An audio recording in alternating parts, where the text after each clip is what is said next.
Hey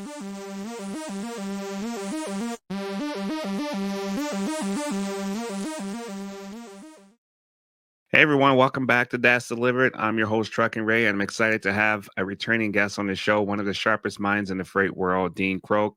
It's awesome to see Dean recently back at Mid-America Trucking Show in Louisville. We caught up, saw his absolutely beautiful truck. It's amazing to see in person. And Dean also had some key speaking engagements at MATS that I know brought a lot of value to drivers and couriers. Today, we're going to dive into the impact of tariffs and freight strategies and surviving the freight downturn. Now that can help truckers thrive, whether or not it's the right time to start your own trucking company, we're all going to figure that out together here with Dean. So let's get rolling.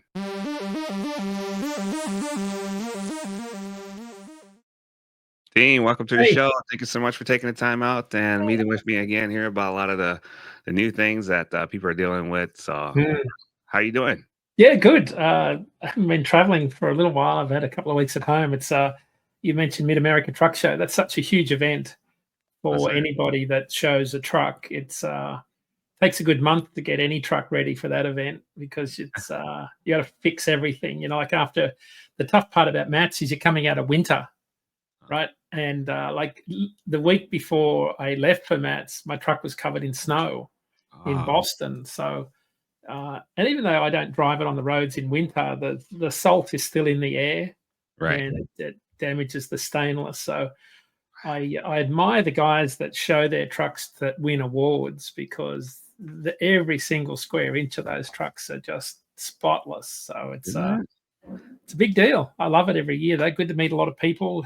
Caught up with you. And then, of course, we had all the speaking events, which was really good. I feel like we're getting more drivers engaged in the educational side of the truck show each year, which is good to see. Yeah, I really enjoyed it myself too, getting a Yeah. chance to speak and tell my story about how I got started and a lot of the things that come up for podcasting. Other people can join in, they can get Yeah. involved. So Yeah. get their voice heard and also help so many people. So yeah, I Well, in love it. the era, aren't we, of information age, there's so much information out there. I think a lot of our podcasts started during the pandemic when we were sort of all at home and finding ways to communicate with people. A lot of it stuck. Yeah, And there's yeah, some really good podcasts out there, especially for drivers, right? I think there's a lot of drivers that don't have, a hardwired Sirius XM unit in their truck. And they're crossing multiple time zones. Podcasts are a great way to rack up in advance and queue them up on your iPhone and just listen to them as you drive. yeah, yeah. It keeps the mind occupied. I think that's a thing that happens with trucking. Your Yeah, mind can just go because you got yeah. the time. You definitely have the time. We talked about it on the previous show. I think we talked about sleep, right? My advice is always, be careful what you listen to because some shows can put you to sleep. Right? Some music can put you to sleep. I always say pick the most annoying person on radio and listen to them because that'll that'll keep you awake. Yeah. Yeah, you had a lot of great advice. A lot of people, they really got engaged with the sleep Yeah. and the way that you can, you know, set your patterns. Mm, And we really didn't give it much thought before. yeah. So that was a Makes lot a of lot of great advice. difference, Ray. It's Yeah. huge because it helps determine how you think about your business, how you set rates, how your mind works, how you focus on costs. Like sleep is absolutely critical to running a truck business, not just from a health perspective, but how you think about your business. Because absent good quality sleep, you kind of miss the important things. You put off what you should do today to tomorrow, and you're not thinking clearly about the decisions you make. You make bad decisions and you do more of them. So sleep's important. Right. It's crazy. Yeah. If you feel that happening, you just gotta take a step back and Yeah. reevaluate what's most important for you. Yeah. Yeah. Yes. Crazy Yeah, time to be in freight. huh? It's a crazy time to be in the freight business. Isn't it? This Man, I is mean, nuts. what do we do? The Oh, tariffs and the freight industry on the downturn. We're wow. hearing that there's a lot of chatter lately about the tariffs, international trade shifts. Yeah. Um, Yeah. can you break that down? Yeah, Ray, it's a Well, really tough time because we were just clawing our way out of a freight recession. The last couple of years have been really tough for most carriers. 2024 was a real grinded out year. And there were signs that in December and January and then February, rates were improving. Now, they weren't improving much, but they were certainly heading north instead of south over when you average them out over time, not the daily fluctuations, but the average was improving. Truckload demand was improving. There were some really good economic indicator signs. And then, of course, tariffs came along and kind of torpedoed all that confidence we had in the market. Some really important data points started to turn negative. ATA truckload tonnage index dropped about 1.5%. The ACT Research truckload demand index dropped about 4.5 points in March. Our tonnage started to drop in March. So all of the data points that put loads on the back of the truck started to suggest what was recovering from a recession actually turned negative at the end of the first quarter. And as you know, first quarter is always the worst quarter of the year. And March, though, kind of, you come out of March and it sets you up for the second quarter, which is always the strongest of the first half of the year. We enter April in really bad shape, and April's not delivering the sort of volume that we would normally expect. Worse, there's a real wait and see attitude adopted by all of our shippers, the majority of our shippers, I should say. And then on top of that, Ray, we've had this extraordinary amount of truckload volume moving to try and avoid tariffs, which is even worse because we've already moved the freight that we would have been moving later in the year. So, I give you an example of a truckload carrier I've got that pulls a Conestoga up in Hamilton in Ontario, and he moves it into the Ohio River Valley. They had their best January, February, March ever in 30 years hauling coil out of Hamilton. And that's, of course, to try and beat any possible impact of tariffs on Canadian imports. So when you move that much volume in the first 3 months of the year, what do you do for the rest of the year? When the shippers have already got double the inventory they would normally hold, and then on top of that, demand falls away because the whole economy starts to tank. You could see a scenario where some of these shippers have got too much inventory, not enough demand, then they've got to cut their prices and sell product, but the freight's been hauled. And I think that's what worries me the most, especially on the dray side. So anyone in warehousing, wholesale warehousing, logistics, 3PLs in any port, dray carriers in particular, they're going to get really, really hit hard because the trade war with China, remember, China's about 30 to 35% of our container volume every month that comes into the US, but it's 50% of the volume in Los Angeles. So 50% of the containers that arrive from overseas in Los Angeles come from China. It's essentially been shut down. Here we are at the start of May, and the number of ships coming across the Pacific Ocean are dwindling down and they'll be down to almost zero shortly. But you normally get, so as of last Friday, there were 37 ships due in the next 10 days in Los Angeles. The prior week it was 55. The prior week it was 71. So we've almost dropped a half in 2 weeks. These are the number of ships coming across. So why is this a big deal? People say, oh, well, containers aren't everything. Well, here's the thing. We've got such an integrated global supply chain. About 30 to 40% of those products in those containers end up as inputs into other things that we make in domestic manufacturing that goes on the back of our trucks. Wow. So when you start to take that volume out of the market because of a trade war, which was largely unnecessary, based on how we look at things now, you start to tank truckload volumes down the road. It's already happening. We're already seeing layoffs. Volvo announced a big layoff of people at their factories this morning. We're already seeing lots of wholesalers and retailers across different industries. Tariffs on steel and aluminum come into effect this week. So even if it all went away today, right, and the president said, we're back, we'll just forget about it. Nothing ever happened. It's still going to take us 6 months to recover from this, because when you lose trust in negotiations, when it comes to global trade negotiations, when you lose trust, it takes a long time for it to come back. And I think the sentiment is from a lot of shippers and manufacturers is we don't know what's going to happen next. So everybody has sort of said, okay, not knowing what's coming, we have to pull every lever that we can to mitigate our costs. So large companies that put loads in the back of our trucks and on our flatbeds have retreated to their respective corners and said, we need to cut back. We need to pull all our stops out to try and cut costs in the event that this gets worse. Even worse, that something changes and we make a change and then it changes again, and then there's a new tariff or a rollback. So when you have that level of uncertainty, what that means for us in the freight business is less volumes, and it takes longer for it to come back because people don't trust us as a trading nation. That's loud and clear. That's not an opinion. That's a fact.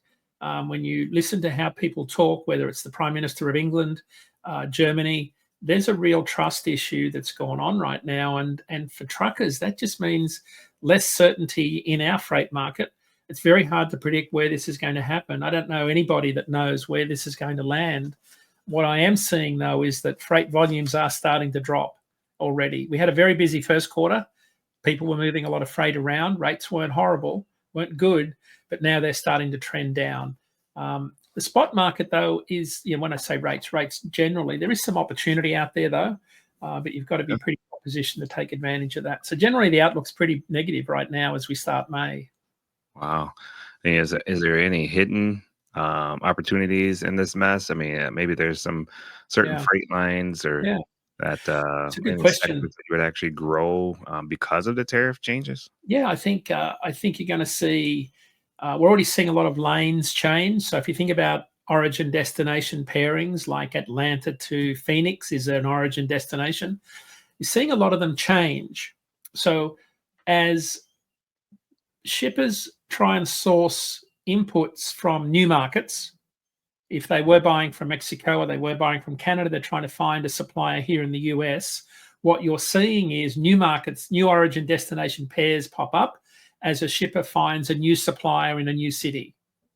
So there's opportunity there, but you've got to be right on top of that and working and be prepared to take a risk and run a new lane, right? Because that means that lack of familiarity, new lanes, new partners, new brokers, new everything, and maybe new costs, more costs. You got to play that game and figure out if it's going to be viable. So we're seeing a lot of that happen in the market. So I can't say there's one lane in particular, although anything outbound from Mexico is probably going to be a safe bet because there's a lot more volume going to be coming in from Mexico.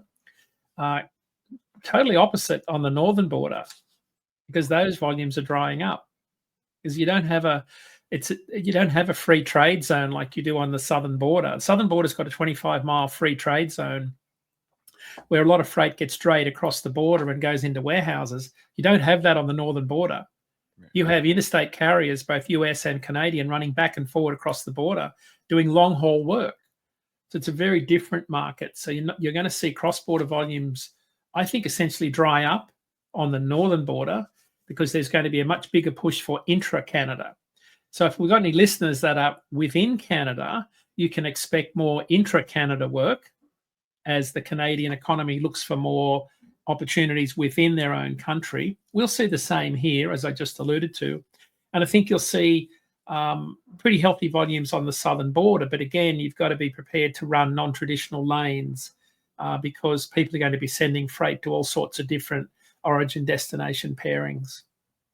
Any warning signs that you can tell something's changing? Maybe like get some feelers out there. Yeah. Produce season, I'm really worried about. We're all cutting back here in April. We normally get into peak shipping season in produce. Produce is one of those markets that generally lifts the entire freight market off the bottom. I'm seeing some really ominous warning signs out of California right now. California is the bellwether for the produce season, right? If you look at California year over year, their volumes are down 30% last week. Now, it's a late start, and I'm not sure why just yet. So year-to-date volumes are down 33%. So that means the first 4 months of this year compared to the first 4 months of last year, we're seeing 33% fewer truckloads of produce coming out of that market. Lettuce is down 26%, strawberries down 26%, broccoli, cauliflower, tomatoes, cabbage, all down in the high 30s. So now, why is that? I don't think it's weather, right? So it's not a weather factor. Yeah. The only thing I can really point to is lower consumer demand. We are buying less. Now, that's a true statement across a lot of different things that we put in the back of our dry vans and reefers. I'm worried that our changing consumer patterns and lack of confidence in the economy and job layoffs and all of those things that come with this trade war end up causing people to buy way less than they would normally buy. So I'm particularly worried about produce season not delivering the sort of volumes that you would normally see lift dry van and reefer off the floor in April.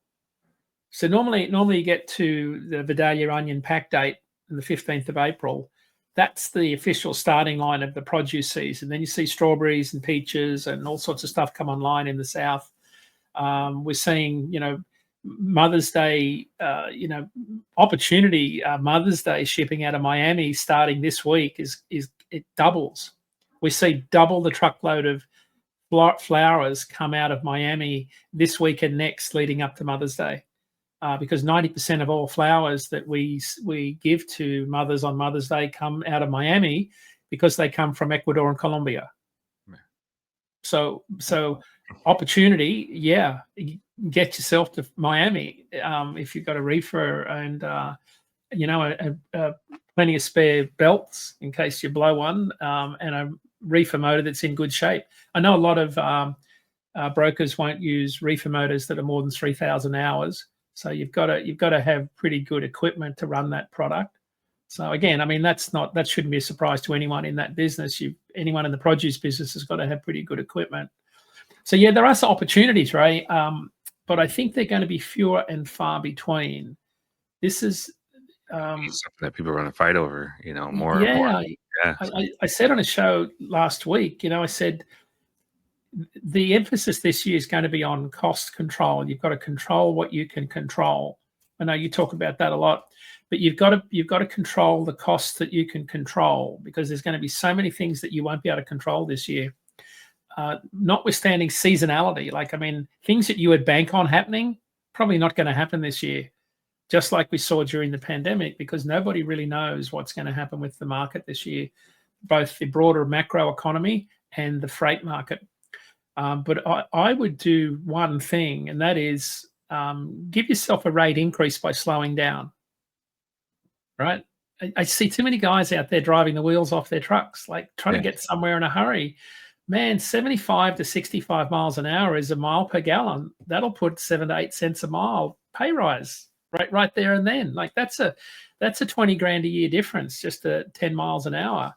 I know it's counterintuitive, and I get, I've been a hard, fast truck driver all my life. I get it. But in markets like this, you've got to be really disciplined and try and save costs wherever you can, because the revenue on the upside won't be there this year. You're going to see fairly flat freight rates the rest of the year across the board. There will be opportunity in some markets. I'm not saying there isn't opportunity.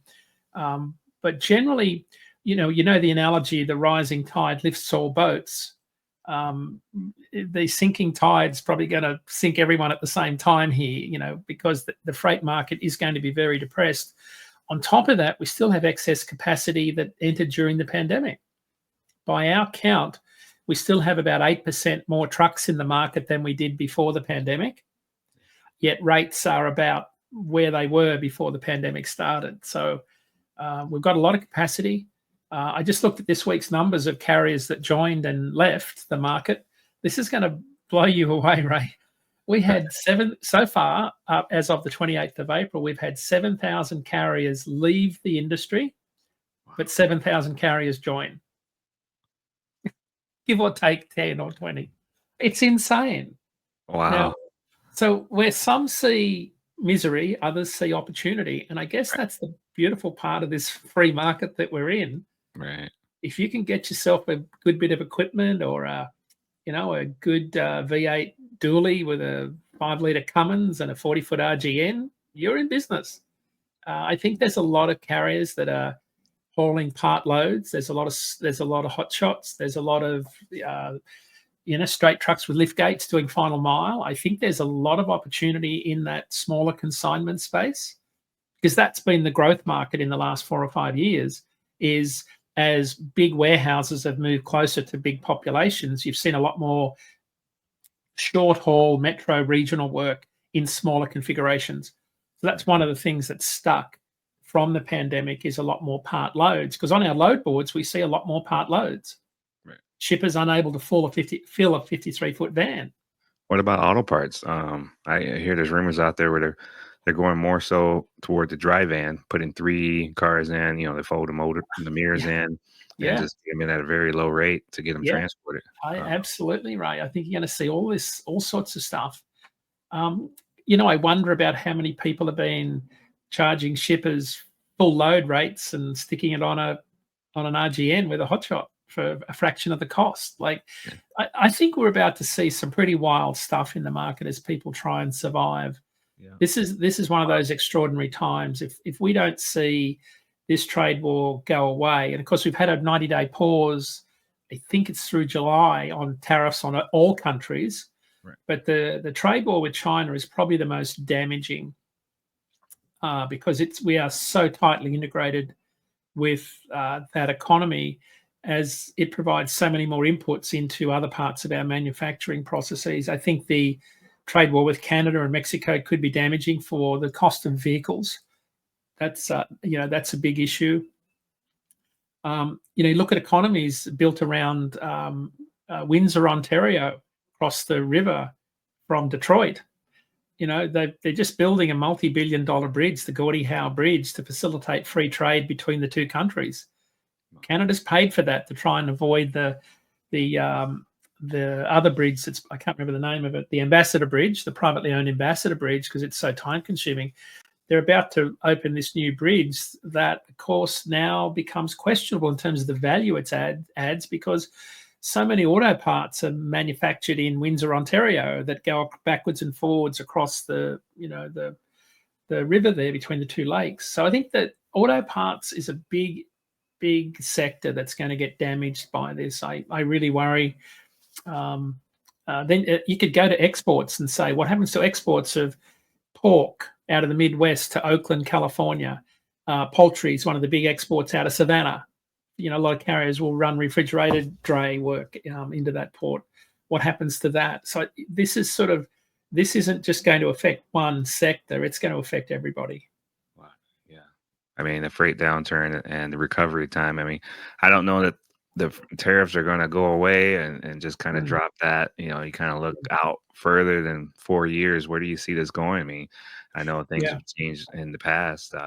Maybe we can give some people some hope. Light at the end of the tunnel. What do you think? Yeah, gosh, Ray. This reminds me a lot of the pandemic, when we didn't know what we didn't know. Right, we didn't know what was coming at us during the pandemic, and of course now here we are not knowing. Like, we have doubt. I think the bigger problem this time around is there's no safety net from the government on the backside of this. Right, tax cuts don't help if you're unemployed. Like, there's this, the trade war is going to have so much damage on the economy if it continues, because a lot of people are going to be put out of work, and and that's going to affect the trucking industry. So it takes a long time for that to recover.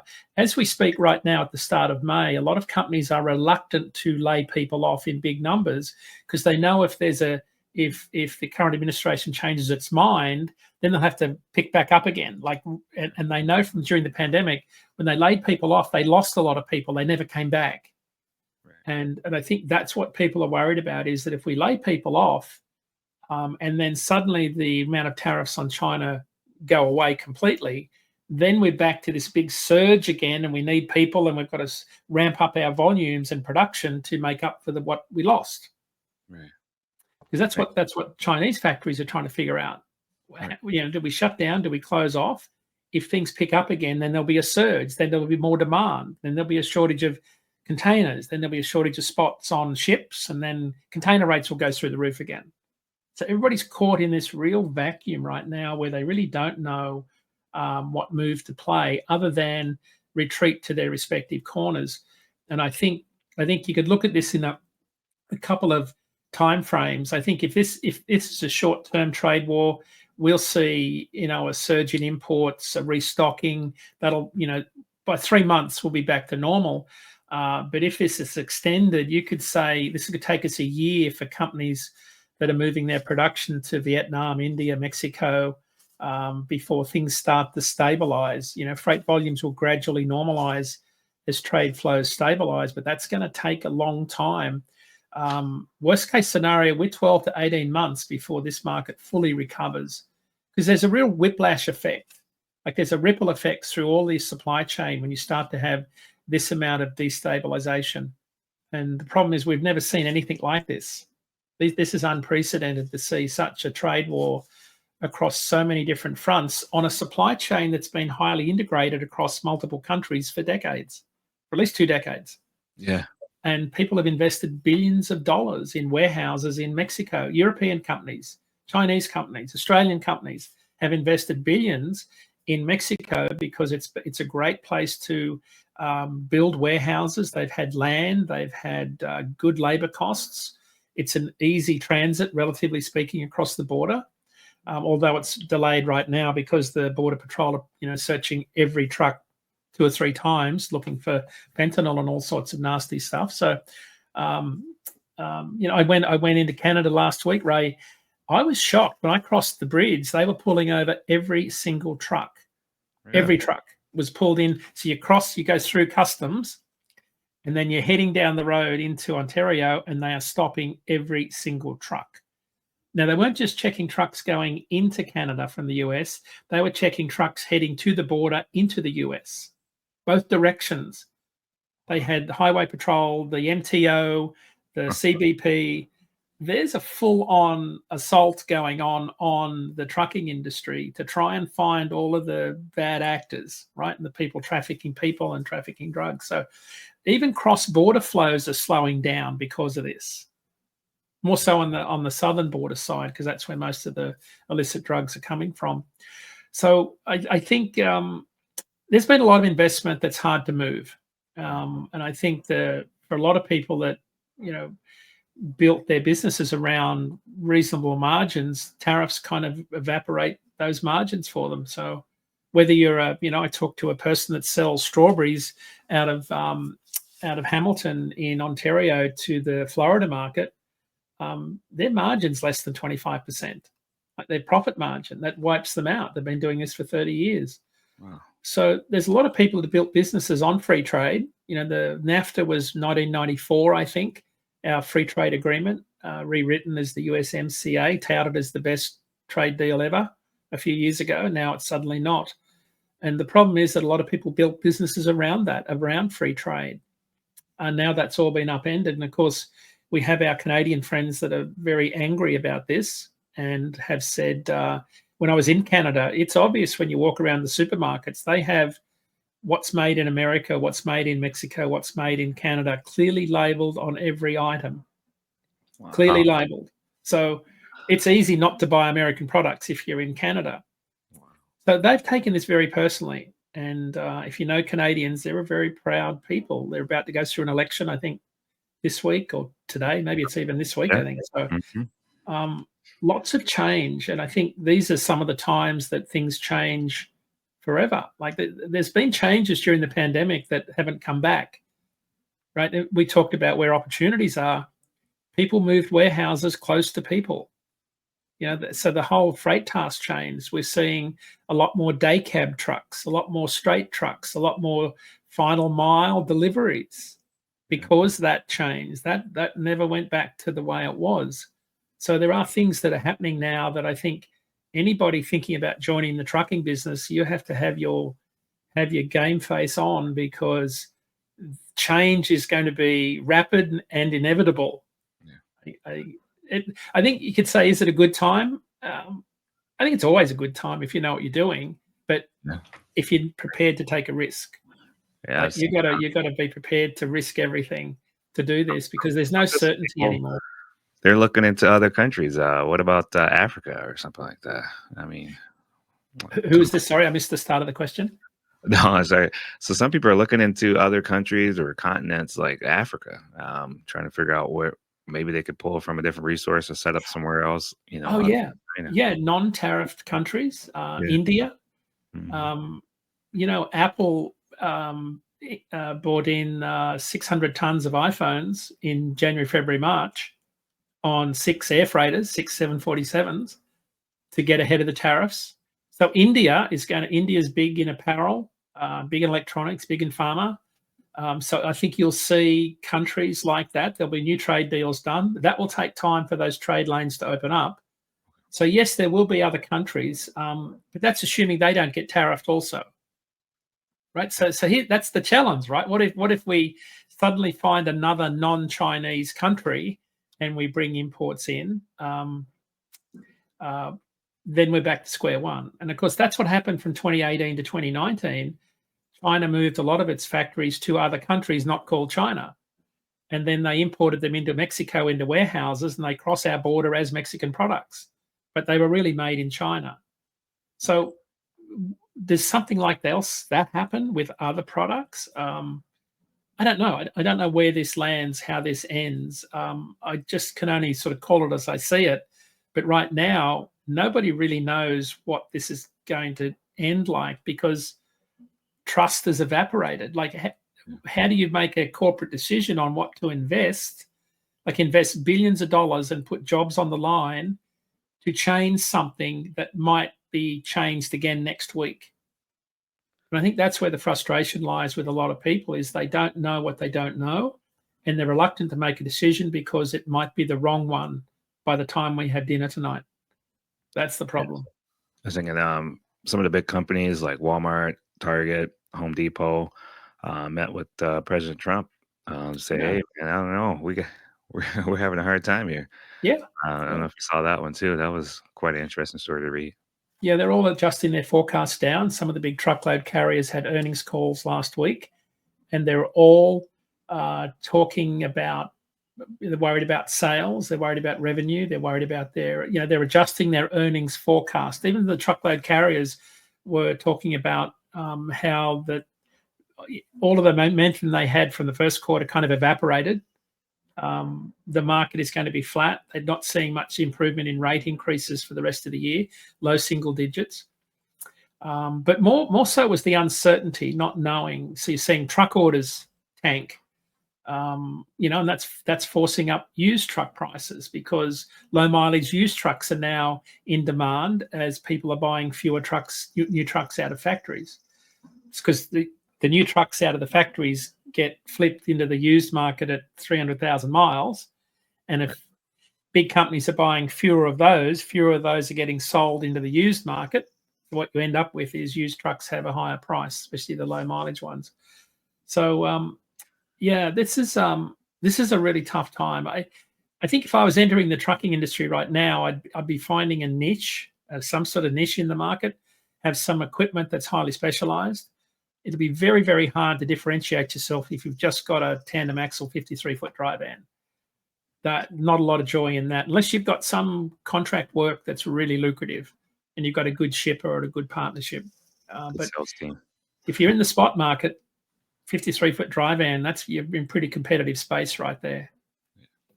I was thinking hazmat. What do you think about that Yeah. specialty? Maybe some Yeah. people. A hazmat LTL, again, another specialty where you could do exceptionally well. So hazmat LTL, multi-zone temp vans, side doors, in your reefer, all those sorts of things that allow you to do split zone loading, multi-stop loads. I would not be afraid to do multi-stop loads. You could throw 10 or 12 stops on me and I wouldn't blink an eye, right? Because I know some drivers get really nervous about multi-stop loads. The reality is the more stops, the higher the rate per mile. Now, it takes you a little bit more time, but if you load it right and you get yourself into the right market, that's a really lucrative business. Yeah, get some straps, strap it in, make sure Yeah. it's secure and legal. Yeah. Get all that Yeah. ugly stuff no one else wants to haul.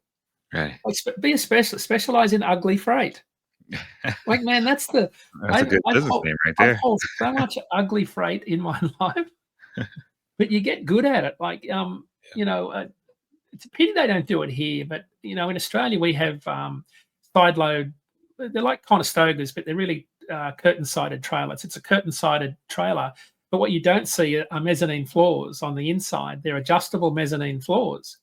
So we have drop decks that run 245 50 tires, low profile tires on the triaxle.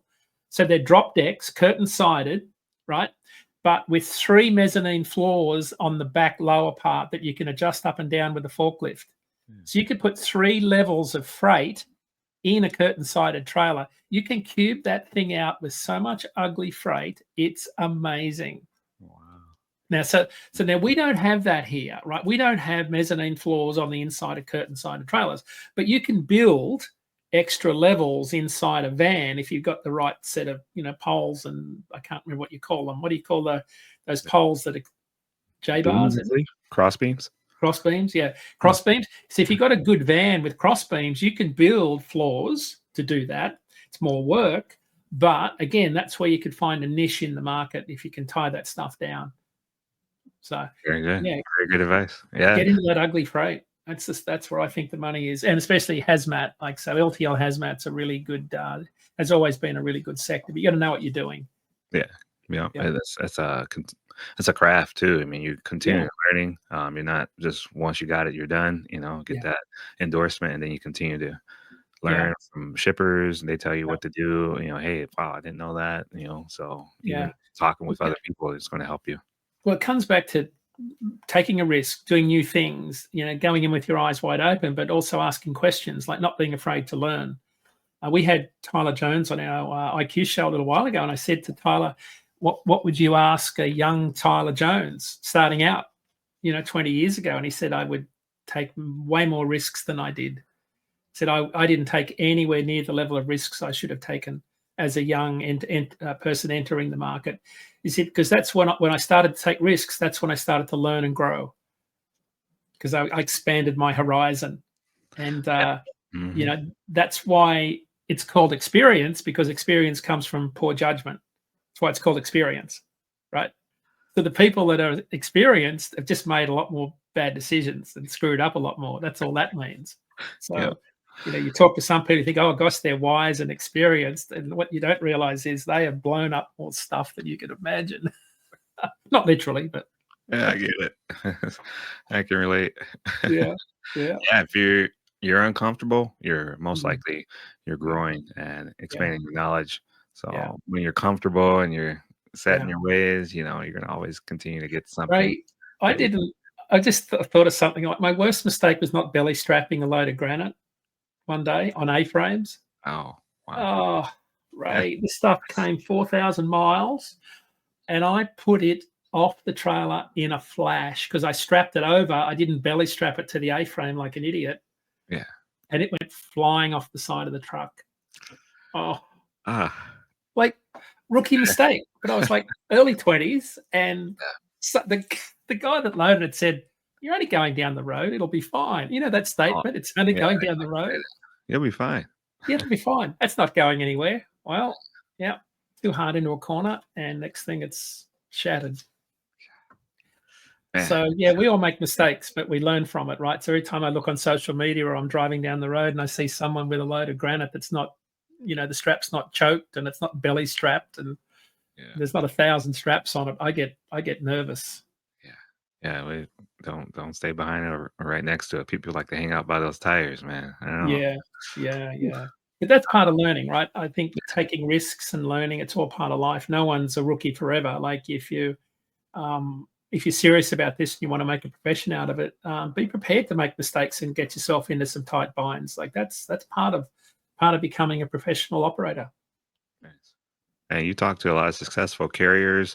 What separates the ones who are barely scraping from the ones that are still making decent profits even now? Uh, Other than they've got a CB radio, right? And they Yeah, I mean, don't spend, you think and they about what's that? and they don't spend their 30-minute rest break in the fuel island. There's two things. Man, does that make my blood boil? Ah. But what it is, it's the serious person. So what separates them is they are 100% serious about this as a profession. So I think that's the thing, right? Are you doing it between? Is it a job that you're doing between other jobs, or are you serious about making this a profession? Because if you talk to those guys, they are serious professionals. But they're serious people, like to the point where they're hard to talk to, right? Because they're just so serious. And but they know what they're talking about. They know their lane. They know what they're good at, and they stick to it. So I think what separates them is over time they've figured out what they're really good at, and they kind of stick to it. And they're somewhat inflexible, but they're very good at that. Whether it be a flatbed or a reefer or a particular, they're an expert at hauling avocados or cherries or lumber. Like they get very good at something. But what they've also done is become very familiar with the product and the shippers and the receivers, and they know people, and they know traffic, and they know weather, and they know their trucks. So they also do most of the work on their own trucks too. Like, so they're sort of pretty good mechanics over time too, because that'll save you a lot of money. I think that's the difference, is they approach it more as a profession than a job. Nice. So, I mean, it's kind of focused on DAT, helping truckers succeed. For folks that may not be familiar, how does DAT's platform help drivers or small fleets, not just Yeah. sign loads, but actually run smarter businesses? Yeah, so I mean, I spend a lot of my time helping carriers understand their operating costs, helping explain where shows like this, right? We're talking about the market. We do an IQ show every week talking about where rates are, which direction they're heading, where some of the hot markets are, where some of them aren't. So we've got some tools that help carriers figure out exactly what markets are hot, what markets are cold. You can do that every single day. Load to truck ratio is a really good tool that tells you where brokers are looking for carriers. You can look at, you could buy some of our products where you can search on a lane and search what brokers are looking for, what brokers are looking the most often for loads on this lane every day. And you could call them and build a relationship with them and do a load. Now, my advice would be, do what you say you're going to do. If you're going to turn up on time and have that van clean. Don't have stuff laying on the back of the floor or the grooves in the reefer van full of debris. Like, don't be that guy. Turn up clean, ready to go. So that, because first impressions are lasting when it comes to that, if you're doing your first run. So so a lot of that sort of becomes fairly important. I think then there's the rating side of it, but I think the partnership side of it's more important, because the rate per mile is just one part of it. What you've got to do is build your network of brokers and shippers and other carriers. So whether you're a dispatcher or a broker or a carrier, it's a good network to try and find like people. And then, of course, you've got the forecasting side of it. If you're doing a bid, an RFP, if you're a larger carrier, we've got some RFP, requests for proposal tools, that help you figure out what's been the rate on this lane over the last 52 weeks. Like, what are the seasons? What can we expect to pay? What can we expect to charge on this lane? And where should we price ourselves? So there's tools that can help you figure that out also. And that's across dry van, reefer, and flatbed. And what kind of real world results or data do you see when someone actually leans on into data that DAT provides, the tools that it gives, instead of just treating it like a simple load board? Hard to put a real number on that, Ray. We've got some guys that are just 100% spot market, that are hauling $4 a mile loads week in, week out, not full, but they've specialized in the pharmaceutical market. So I think what I can say generally is those that use the load boards are high, that do well, have a specialty, have a niche that most other carriers can't do. If they're in the refrigerated market, they've got the right trailer with a really new reefer motor, got the right cargo insurance coverage, right? So they've spent the extra money to make sure they're not underinsured. So what they've done is, the ones that I see being successful, they've reduced as many barriers to working with brokers and shippers as possible. They allow ELD tracking, for example. Transparency. Right? Yep. Transparency. So that not only that, they know, people know who they are. They integrate their ELDs with all the different providers. So they're very open about what they do. So it's hard, I can't put a number on it, but I generally see carriers hauling way above our market average. And they're doing well because they've specialized in a particular commodity or a particular lane, or they've got the right equipment and they've got a good package. Hey, they wear, their email isn't it's an actual company email. Like, they've got a proper company email address. They've got a uniform. They've got a good brand. Like, they package themselves up really well. All that counts. Nice. I mean, does DAT offer any special programs for training Yep, new businesses we owners? do. Yeah. Through our partner, OTR Solutions, they're our fuel card vendor. They have an onboarding program to help people set up their whole branding and email package, for example. We do on our carrier onboarding side also. So there's a couple of ways to go about this. There are, I know the OTR folks can help you set up a domain with an email address and a website name and all that stuff. You could do that. You don't have to do that through DAT or any of our vendor partners, but getting fuel cards is a very important thing too. Factoring is another important thing. Help with your cash flow, get a good factoring company, getting a good fuel card with a good buying discount. All those things are really important. So we help with more than just the rate side of it. We can help you get set up as an independent contractor or an owner operator if you're leased on and still want to buy our products, which people do, even if they're leased on to a larger fleet, which is kind of counterintuitive. But so yeah, lots of things that we can do to help people get going. Nice. What are the positives about entering the industry now, even with the tough market? I know a lot of people listening out there may be thinking about getting their own authority, buying their first truck. Like you said, 7,000 coming in. I mean, maybe there's more. What's some of the biggest things that you see, that the biggest risk or challenges that people seriously need to consider before they take the leap? Yeah, I think it's always not knowing your operating costs. I think too many people jump into this and think I'll figure this out as I go. This is a low margin business, so you've got to really know your costs and your lane, and especially if you're starting out and you're going to end up in the spot market, you've got to do your homework, know what lanes to run. But if you don't know your costs, I don't know how you can negotiate. Like, what are you negotiating from if you don't know what your costs are? So you have to have a good handle on what it costs you to run that truck. Don't lowball it. Make sure you add some margin in there for the inevitable breakdown. Like, don't think 14 cents a mile escrow into an account for maintenance is going to cut it when it should be 16 or 17 cents a mile because of the age of your truck. So don't lowball your operating costs. Don't be afraid to negotiate high when it comes to rates. But I think this would be a perilous time if you had too much invested in the truck. Like, if you paid too much for it, right? So this is where you've got to be very careful. I generally don't discourage people from ever joining the trucking industry because it's been very good to me, and I've been able to make a go of it even in the worst of times because I'm a risk taker. Like, it wouldn't matter what you threw at me, I'd find a way to make $1. Like, I'm hauling stuff anywhere and everywhere, but I'm probably not like most people. I don't know that most people are risk takers. Yeah, I think it's a good time. I tell you why I do think it's a good time, because I feel like we're about to see a whole shift in the industry where shippers are going to have to find new suppliers all over the place, and that's going to mean a lot more spot market volume on different origin destination pairings that we spoke about.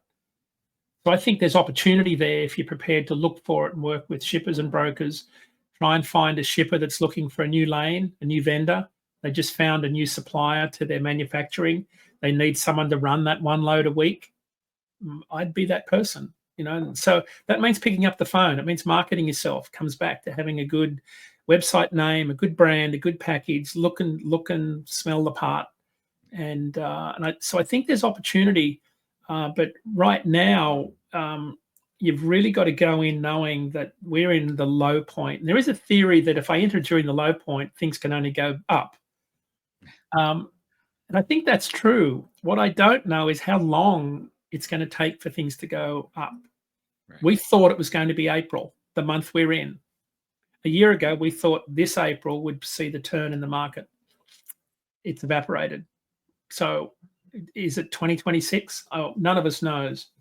But I do think there's opportunity because, the 7,000 people that joined this month can't be wrong. They can't all be wrong. There's something out there where there's opportunity. And I think my gut tells me it's more on the less than truckload side and probably more on that closer to home final mile piece. Because I think, you can never underestimate the American consumer. They're a great consumer of stuff.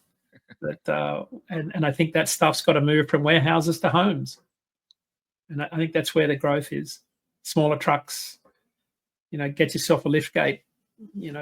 There's some clever things there. That's what's up. I like that. The hot shotting, specialty hauling, Yeah. maybe even power only. Power Yeah. providing that for disasters or for startups, for building projects. I mean, that's huge too. I mean, I see a lot of generators going down the road. So yeah, I always toy with the idea. This time of the year, amusement parks open up, fairs. Those things pay huge money to pull those carnival rides around, like huge money. Yeah. So, there's all sorts of opportunity. Bands, we're in touring season. Yeah. All that happens now. So, you mentioned hazmat. Yeah. I know a lot of guys that be, trash hauling one week and under an LTL double the next, or, running gasoline the next. They're highly skilled, multi-talented people. So I think the way to do that is get yourself trained up and a bit of experience in all those fields. I think that's how you get by in this industry. Nice. Hey, Dean, man, it's always a pleasure to be able to talk with you and get that, get those feelers out there for the industry to know what's going on. Yeah. So always good to talk to you. You bring in such a real world data packed perspective so that, the people can get the value when they listen. So, man, it's a pleasure to always talk with you. And I'm glad I got a chance to meet you there at Matt's. Absolutely. Cool trucks. Angry Pete, man, it's looking good. Yeah. Yeah, you did a nice job, man. After the American Historical Truck Society show in Madison, Wisconsin, 5th and 6th of June. So I'll be driving over to Wisconsin. You see some of the old triple-digit trucks there. Like there's some old, cool, fast trucks that go to that show. It's good to go to that show because you talk to all the guys that were on the road in the 70s and 80s, even the pre-deregulation era, and even the wild, wild west days of the 80s and 90s. It's fascinating to talk to the guys that ran the miles that we all sort of talk about. We look at the cool cab overs and wonder what it would have been like. They'll be there. That's where they're at. There you go. Nice shout out for them. That's great. So for all the listeners out there, if you want to level up your game, or be sure to check out everything that DAT has to offer. We're finding better freight, running smarter, and staying informed. It's an essential tool for you to, want to survive in a thriving market or a downturn. So we'll drop the links down in the notes. Where can people look for you, Dean? Yeah, I'd Dean Croke at me.com. That's DAT. So the best one, if you got any data requests, askiq at dat.com. That's a good one. We have a show every Tuesday called the DAT IQ show. You can catch it on on DAT Freight and Analytics on YouTube. So I have a weekly newsletter I publish at dat.com every Tuesday night. It's a blog post. Both of those are great ways to look at where rates are each week. And I would say one piece of advice would be don't dive in and out of the market every month and just say where a rate's at. You've got to study this every week, and you've got to read it every week so you get the continuity in where things are heading directionally. Because one week's worth of data won't tell you the whole story, but if you piece it together over 4 or 5 months, then you get an idea where the market's headed. So get your head in the game, follow whoever it is. If it's not me, I don't care, but just get yourself tuned into the freight market, whether it be this podcast or anyone's podcast or newsletter every single week, and become a student of the industry. Yeah, I mean, think about the weather. You want to know what's going on, you got to put a raincoat on or something That's else. That's it. Yeah. All right. Well, until next Thanks time. for having me. And stay smart out there. And remember, a success is here isn't just about luck; it's about preparation. So I'll catch you on the Mm. next episode of That's Delivered. Yeah. Bye bye.